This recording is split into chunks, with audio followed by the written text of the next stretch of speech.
and I got, whoa, just beat up on the internet. I've got what we call flamed by emails. Okay. So this morning we're going to talk for a second. We've got a good question about polycystic ovary syndrome. Right. Not polycystic ovary disease.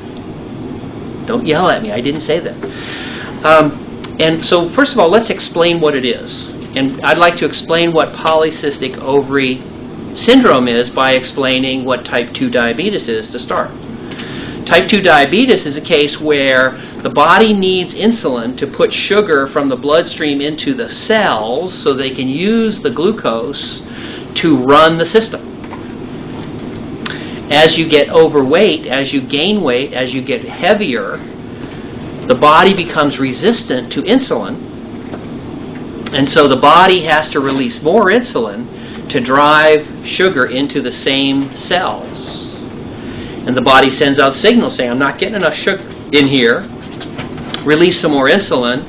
And as a side effect of releasing that increased amount of insulin, the patient with obesity to start with starts getting worse obesity because of the increased insulin, some of which the sugar is inefficiently put into fat. So as that patient gets heavier, as a side effect of being heavy in the first place, the insulin needs go up,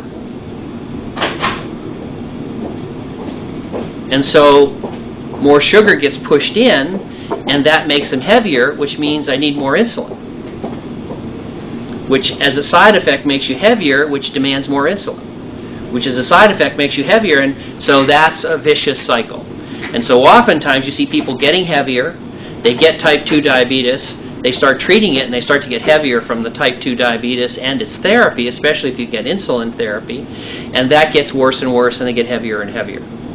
Now imagine the same thing for estrogen. The body cells in the breast, the uterus, and other parts of the body needs estrogen, and if it needs estrogen, a cell can release a signal to the pituitary to release luteinizing hormone down to the ovaries, and the ovaries can synthesize estrogen from cholesterol and release it into the bloodstream, and then the cells will be happy.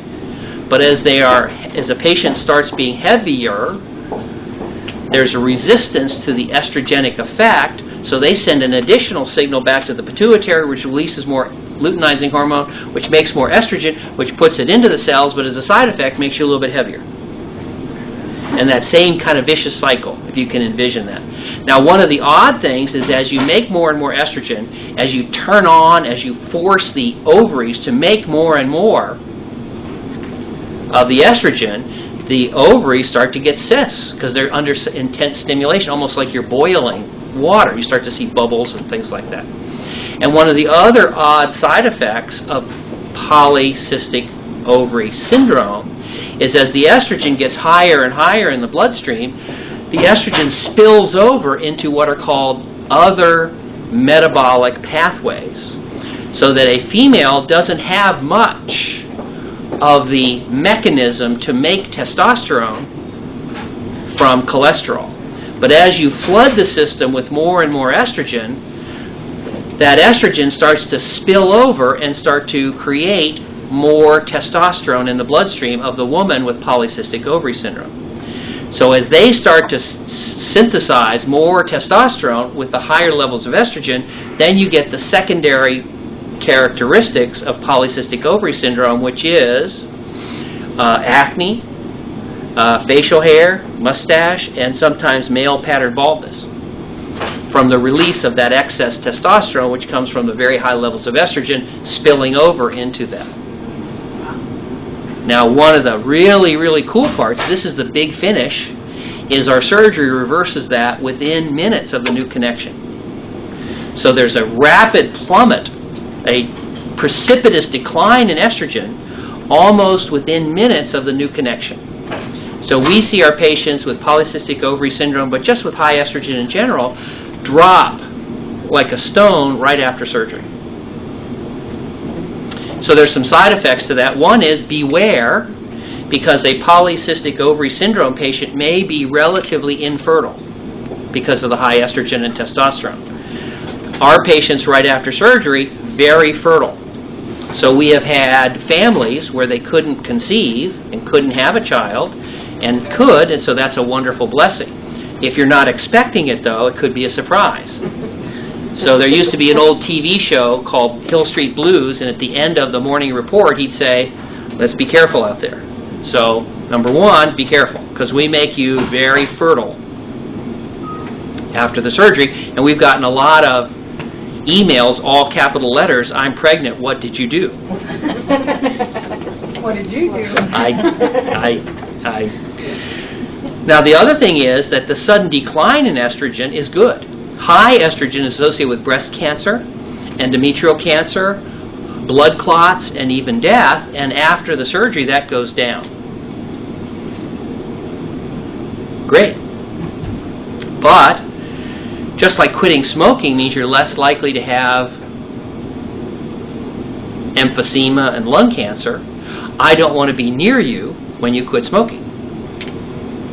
So sometimes when we decrease the estrogen rapidly, we can see some of our female patients be a touch grumpy.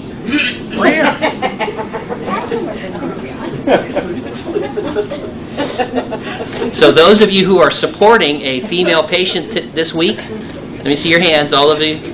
Okay, eyes on me.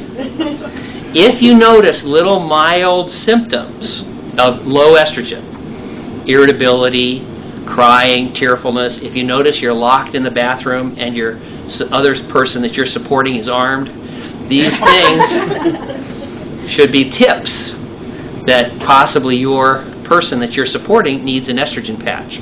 Just like we'd use a nicotine patch to help get from a smoker to a non-smoker and smooth that transition, we found that the estrogen patch is necessary and useful and valuable in about a quarter of our patients. How long does it take the estrogen to balance? The wonderful news is, let's suppose a woman is angry and depressed and tearful and armed, and you have to treat that with Prozac, as an example. You know you have to wait 2 weeks. That's a long time in that bathroom. The nice thing about the estrogen patch is it works within hours. And actually, I'm on the estrogen patch. Tell us about it. I turned like fuchsia pink instantly, pretty much. I haven't been that mean. Right answer.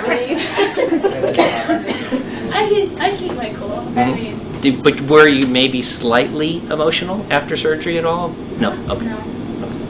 Slightly. It helped within hours. Yeah. Like I was literally I broke out in a fever because I was. Yeah, you get the flushing and things like that from that changing level of estrogen. I just got a little irritable. A little irritable, right. Where my husband would put it on before I woke up. People ask, well, how will I know when to stop it? I said, well, towards the end of the week when it wears off, you'll notice that people won't be congregating around your room going, Mom, is it time to replace that patch? Well, how long do we wear it for? I think the answer again is at the end of the week, if people aren't coming around, if you're not crying at the cat food commercials, if you're not angry, then it's probably time to leave it off. Okay. And then what happens if I do need to get another? Well, as long as you're here in town, we can prescribe. But once you leave town, you have to go see your doctor.